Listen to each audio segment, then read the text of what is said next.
Il y a une différence subtile mais abyssale entre celui qui ne sait pas et celui qui ne veut plus savoir. Imagine un homme dans une pièce obscure. L'ignorant, lui, cherche l'interrupteur. Il tâtonne, trébuche, mais il veut voir.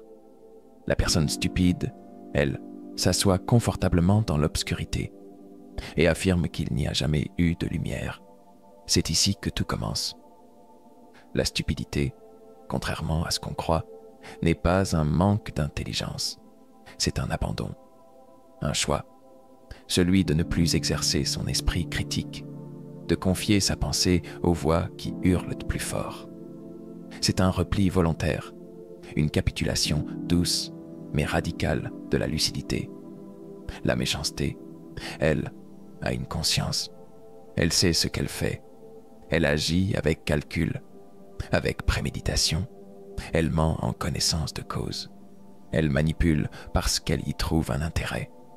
Elle est, au fond, perverse mais logique. Mais la stupidité... la stupidité est bien plus redoutable. Parce qu'elle agit avec la ferveur d'un croyant. Elle détruit en se croyant juste. Elle suit l'ordre sans jamais le questionner. Elle est moralement convaincue. Et c'est précisément ce qui la rend indestructible à l'argumentation. La personne stupide ne doute pas, elle répète, elle adhère, elle défend non pas une idée, mais une ambiance, un slogan, une chaleur de groupe. Elle n'a pas besoin de preuves. L'émotion suffit, l'approbation du groupe suffit. Elle a échangé la complexité du réel contre la simplicité du prêt-à-penser. Et ce phénomène s'amplifie dans les temps de peur. Quand les fondations vacillent, quand le chaos menace, c'est là que la stupidité devient contagieuse.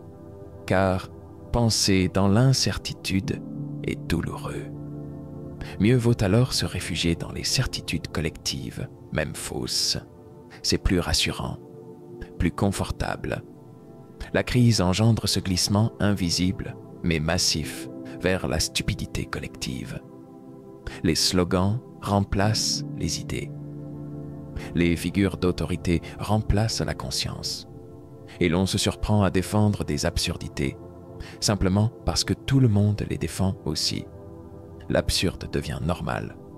Le doute devient suspect. Ce n'est plus une question d'intelligence. Ce n'est plus une question de vérité. C'est une question d'abandon, une démission intérieure, un silence intime qui se propage et qui, bientôt, prend toute la place. Voilà pourquoi la stupidité est plus dangereuse que la méchanceté, parce qu'elle ne sait pas qu'elle nuit, parce qu'elle le fait avec le sourire, parce qu'elle le fait avec bonne conscience. Et toi, as-tu encore la force d'allumer la lumière? Marc n'était pas un idiot, loin de là. Il avait étudié, il savait débattre, il rayait de ces gens qui gobent tout ce qu'on leur raconte à la télévision. C'était quelqu'un de lucide, de tranchant, presque cynique parfois. Puis quelque chose a changé. Lentement, insidieusement. Au début, il s'est juste mis à éviter les conversations compliquées. Il disait « À quoi bon, de toute façon ?» Ensuite, il a commencé à répéter des phrases qu'il critiquait jadis. « Il faut faire confiance aux experts. C'est comme ça maintenant. C'est ce que tout le monde pense. » On aurait dit qu'il s'éloignait de lui-même. Mais ce n'est pas la mémoire de Marc qui s'est effacée. C'est sa capacité à se distinguer. Ce qu'il croyait penser n'était plus à lui. Il avait commencé à parler avec des mots qui ne venaient pas de lui, à défendre des idées qu'il n'avait jamais interrogées. C'est là que j'ai compris. Marc n'était pas mort, mais il avait disparu. Bonhoeffer aurait peut-être dit que Marc avait été contaminé, non pas par un virus biologique, mais par une infection morale, celle qui se propage quand le groupe devient plus important que la conscience, quand l'homme choisit la sécurité de l'adhésion plutôt que le risque de la réflexion. Jung, lui, aurait parlé de possession collective, un phénomène mystérieux où l'individu, croyant penser, ne fait en réalité que répéter l'inconscient du groupe. Il devient une antenne de ce que les autres veulent entendre. Il devient prévisible, adapté, fonctionnel et profondément absent à lui-même. Les structures modernes ont raffiné cette mécanique. L'État, l'industrie, les médias, tous encouragent un homme qui s'intègre bien, pas un homme qui pense. Le système aime les esprits obéissants, les consciences bien rangées. Et si tu refuses de t'aligner, on ne te punit pas tout de suite. On t'isole, on te rend inaudible. Ce que nous appelons progrès n'est parfois que la perfection de l'outil de conformité. La technologie ne pense pas pour toi. Elle t'apprend à ne plus penser du tout. La bureaucratie te déshumanise. L'éducation t'entraîne à réussir, pas à douter. Les médias te distraient pour ne pas te réveiller. Et pendant ce temps, des milliers de marques disparaissent. Non pas physiquement, mais intérieurement. Ils sont encore là, physiquement présents, souriants, polis, intégrés. Mais la flamme est éteinte. Ce n'est pas spectaculaire, ce n'est pas violent. C'est l'effacement lent d'une singularité, le silence progressif d'une voix intérieure qui cesse de parler, puis d'exister. C'est ainsi que la stupidité devient un mécanisme social, un outil bien huilé, une contagion douce qui efface les âmes sans les blesser. Et toi, à quel moment as-tu cessé de t'entendre penser? Imagine cette scène. Tu entres dans un laboratoire. Un homme en blouse blanche t'accueille. Il est calme, posé, autoritaire sans jamais hausser la voix. Il te dit que tu participes à une étude sur l'apprentissage et la mémoire. Dans la pièce d'à côté, un autre participant, du moins c'est ce que qu'on te fait croire, est attaché à une chaise, électrode sur le bras. Ton rôle, à toi, lire des mots. Et chaque fois que l'autre se trompe, appuyer sur un bouton pour lui envoyer une décharge électrique. Au début, ce n'est rien, juste une piqûre. Puis les cris commencent. Tu hésites. Tu regardes la blouse blanche. Il te dit simplement « Continuez l'expérience, s'il vous plaît ». Tu continues. L'homme hurle. Il supplie. Tu trembles. Mais tu appuies encore. Parce qu'on t'a dit que c'était pour la science. Parce que c'est un ordre. Parce que c'est plus facile que de dire non. Tu penses que tu aurais refusé. Tu en es sûr. 60% des participants à cette vraie expérience, menée par Stanley Milgram à Yale en 1961, sont allés jusqu'à administrer des décharges potentiellement mortelles, uniquement parce qu'une figure d'autorité leur avait demandé de continuer. Ce n'étaient pas des monstres, pas des bourreaux, juste des gens comme toi. Et ce n'est pas un cas isolé. Dans les années 50, le psychologue Solomon Asch mène une autre expérience. Il montre à un groupe une série de lignes tracées sur du papier, demandant laquelle est la même que la ligne modèle. La réponse est évidente, mais tous les autres membres du groupe, complices du chercheur, donnent volontairement la mauvaise réponse. Et toi, tu es le dernier à répondre. Tu sais qu'ils ont tort. Tu le vois, mais tu ne veux pas être le seul à contredire. Alors tu dis ce qu'ils disent, tu mens, tu sacrifies la vérité pour ne pas paraître étrange. Un tiers des participants ont fait ce choix. Pas une fois, mais systématiquement. Ces expériences ne parlent pas seulement de psychologie. Elles révèlent une mécanique profonde. L'homme n'obéit pas seulement à l'autorité ou au groupe. Il désobéit à lui-même pour rester dans la norme. Il préfère blesser, trahir ou mentir plutôt que de s'isoler. Et ce n'est pas un bug du système humain, c'est une fonction, une stratégie de survie sociale, mais une stratégie qui, dans certains contextes, devient une arme. Bonhoeffer l'avait vu venir. Jung l'avait senti. Des expériences modernes l'ont confirmé. La stupidité humaine n'est pas seulement une faille. C'est un choix facilité par l'environnement. Un choix que tu crois ne jamais faire, jusqu'au jour où tu y es confronté. La question n'est pas « Pourquoi ont-ils obéi ?» C'est « Pourquoi aurais-tu fait pareil ?» Regarde autour de toi. Tout semble normal. Les gens travaillent, consomment, souriant. Les enfants vont à l'école. Les trains arrivent à l'heure. Les écrans brillent, les algorithmes tournent. L'ordre règne. Mais écoute bien, ce n'est pas du silence que tu entends. C'est l'écho d'un monde où les voix sont devenues des copies, où les pensées sont recyclées, où les slogans parlent à la place des individus. Tu crois que les gens sont libres? Non, ils sont alignés, conformes, lisses. Ils ne pensent plus. Ils répètent, pas parce qu'ils sont mauvais, pas parce qu'ils veulent faire du mal, mais parce qu'ils croient faire le bien, parce qu'on leur a appris que penser, c'est risquer, que douter, c'est trahir. Alors ils obéissent. Ils signent des pétitions qu'ils n'ont pas lues. Ils défendent des lois qu'ils ne comprennent pas. Ils s'indignent sur commande, partagent des émotions de seconde main, réagissent en cadence. Le plus effrayant, ils dorment avec la conscience tranquille. C'est ainsi que l'inhumanité s'installe, pas par des cris de haine, mais par des gestes banals, par des citoyens modèles, par des employés disciplinés, par des croyants fervents, par des influenceurs engagés, par des foules pacifiques qui avancent dans la mauvaise direction. C'est ce que Bonhoeffer a vu.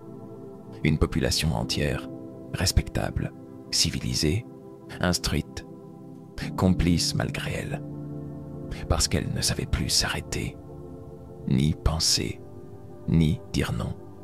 Et ça recommence. Encore, partout, des lois absurdes passent sans protestation. Des décisions violentes sont acceptées avec résignation. Des minorités sont sacrifiées pour la stabilité. Des vérités sont enterrées sous le poids du consensus. Pas parce que les gens sont cruels, mais parce qu'ils ne veulent pas déranger l'équilibre. Parce que l'illusion de normalité est plus précieuse que la vérité. Ce n'est pas un tyran qu'il faut craindre, c'est la masse docile qui le rend possible. Quand la stupidité devient systémique, la tyrannie n'a plus besoin de violence. Elle se nourrit du confort. Elle prospère dans la routine. Elle pousse dans les silences. Et le pire, c'est que personne ne s'en rend compte. Le mal se perpétue sans costume, sans armes, sans cris. Il se propage dans les routines, dans les habitudes, dans les petites lâchetés quotidiennes. Une bureaucratie aveugle, un réseau social qui censure sans débat, une entreprise qui vire sans émotion, une famille qui ne questionne pas. Et tous ces gens qui, le cœur léger, se disent « Oh, je n'ai fait que suivre les règles. » Mais qui les a écrites? Et surtout, jusqu'où suivras-tu? Il y a des silences qui blessent plus que les cris. Ceux que tu t'imposes à toi-même. Quand tu sais que quelque chose ne va pas, que l'idée qu'on t'impose est bancale, que la phrase qu'on te demande de répéter n'a pas de goût ni d'âme, mais tu ne dis rien. Tu souris, tu acceptes, tu continues. Et un jour, sans bruit, tu t'es quitté. Tu n'as pas changé de nom, pas de visage, mais tu n'habites plus en toi. C'est ici que commence le vrai combat, celui que Bonhoeffer appelait l'intégrité. Une vie vécue non pas pour plaire ou appartenir, mais pour répondre à une voix plus haute. Pas une voix extérieure, une voix intérieure, celle qui n'élève pas la voix mais ne se tait jamais vraiment. L'intégrité n'est pas spectaculaire. Elle ne cherche pas l'attention. Elle ne brandit pas des bannières. Elle reste debout quand tout le monde s'agenouille. Elle avance quand le chemin se fait désert. Et parfois, elle est seule. Mais cette solitude-là n'est pas vide. Elle est pleine de présence. Ta présence, c'est le prix du réveil. Jung, lui, appelait ça l'individuation. Pas un mot à la mode. Un mot ancien, brut, exigeant. Un processus de retour. Un chemin vers les profondeurs de toi-même. Vers tes ombres, tes failles, tes vérités inavouées. Individuer, c'est oser te voir en entier. Pas seulement ce que tu montres, mais ce que tu caches, ce que tu as exilé pour être aimé, ce que tu as oublié pour être accepté. Tu ne peux pas te libérer de la stupidité collective si tu refuses de regarder ton propre sommeil intérieur. Tu ne peux pas échapper à l'illusion du monde si tu vis encore sous l'illusion de toi. Et ce travail-là, personne ne le fera pour toi. Il ne commence pas par des discours. Il commence par un refus, un geste minuscule, un non discret, une vérité dite à voix basse, une question que tu n'oses poser qu'à toi-même. Il n'y aura pas de trophée, pas d'applaudissements, parfois même pas de reconnaissance, mais il y aura une paix, celle de marcher aligné avec ta conscience, même si elle tremble, celle de ne plus être un reflet, mais une présence, de ne plus être guidé, mais vivant, de ne plus chercher à être aimé par les autres, mais à être fidèle à toi. Tu veux résister au système? Ne commence pas par crier, commence par te retrouver, là où tout s'agite, soit un silence, là où tout se répète, soit une question, là où tout suit, ose t'arrêter. Et là, peut-être, commencera enfin ta propre pensée. Tu pensais être du bon côté, celui de la lumière, de la justice, de la logique. Tu as grandi en croyant que la méchanceté portait un masque hideux, qu'elle criait fort, qu'elle se voyait de loin. Mais tu n'as pas vu la vraie menace. Elle n'a pas crié. Elle t'a souri. Elle ne t'a pas menacé. Elle t'a rassuré. Elle ne t'a pas forcé. Elle t'a laissé faire. Et tu as obéi. Tu n'as pas vendu ton âme. Tu l'as louée à la banalité, à chaque slogan répété sans comprendre, à chaque silence pour ne pas déranger, à chaque opinion copiée pour ne pas être seul, à chaque clic, chaque partage, chaque acquiescement qui ne venait pas de toi. Et maintenant, regarde. Tu vis dans un monde où penser est suspect, où le doute est un blasphème, où l'accord est automatique, où la profondeur est un luxe, où la stupidité a mis un costume et a été embauchée. Le mal, il n'a pas disparu. Il s'est caché dans l'ordinaire. Il se glisse dans les réunions trop polies, dans les cours trop clairs, dans les valeurs prêtes à l'emploi, dans les indignations automatiques. Il s'appelle bienveillance, mais déteste la nuance. Il s'appelle progrès, mais étouffe la pensée. Il s'appelle tolérance, mais hait la divergence. Et tu t'es adapté. Tu as baissé la tête. Tu as mis les mots qu'on attendait dans ta bouche. Tu as éteint ta conscience pour ne pas faire de vagues. Tu as troqué ta lucidité contre l'applaudissement facile. Tu n'es pas devenu méchant. Tu es devenu inoffensif. Et c'est ça, le drame. Ce ne sont pas les méchants qui gagnent. C'est la conscience qui cède. Ce sont les esprits qui s'endorment. Ce sont les cœurs qui se ferment. Parce que la stupidité n'a pas besoin d'arguments. Elle a besoin de résignation. Penser par soi-même, aujourd'hui, n'est pas un luxe. C'est un acte de guerre. Une guerre silencieuse, invisible, intérieure.